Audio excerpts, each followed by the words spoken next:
আজ তোমাদের একটা বুদ্ধির পরীক্ষা নেব। উত্তর দিতে পারলে বুঝবো মাইনে দিয়ে আমি ঠিকঠাক লোকজনই পুষছি, আর না পারলে বুঝবো কতগুলো আহাম্মককে প্রতিপালন করে যাচ্ছি। শোনো, তোমাদের প্রত্যেককে 1 টাকা করে দেওয়া হবে, আর সেই 1 টাকায় এমন জিনিস কিনে আনতে হবে যা দিয়ে একটা ঘরকে ভরিয়ে তোলা যায়। 1 টাকা দিয়ে জিনিস কিনে ঘর ভরিয়ে তুলতে হবে? না মহারাজ, ও আমি পারবো না। তুমি যে পারবে না সেটা আমি ভালো করেই জানতাম।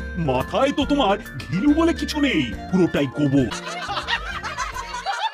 আগে আমার জ্ঞান সবটাই পুঁথি নিয়ে। তাই মনে জনে আর পারবো না করতে হবে না, যে পারবে সেই বলো। তাহলে আমি বলি মহারাজ। তুমি তো বলো, বলো কি বলবি? মহারাজ 1 টাকা দিয়ে ধুলো কিনবো, বুঝলেন কিনা?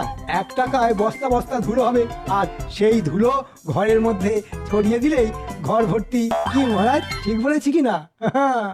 আমার মাথায় কত বুদ্ধি। ওটা বুদ্ধি নয়, ওটা হলো দুর্বুদ্ধি। আহাম্মক, ধুলো দিয়ে ঘর ভরিয়ে দিলে সেটা কি আর ঘর থাকবে?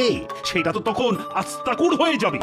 না মানে হ্যাঁ? আমার ভাবতেই লজ্জা হচ্ছে যে তোমার মতো একটা আকাট কিনা আমার মন্ত্রী। কাল এবার তুমি বল। আগে মহারাজ 1 টাকা দিয়ে আমি একটা বড় দেখে মাটির প্রদীপ, তেল আর পলতে কিনে আনবো। তারপর অন্ধকার ঘরে প্রদীপ জ্বালিয়ে দিলেই প্রদীপের আলোয় সারা ঘর ভরে যাবে।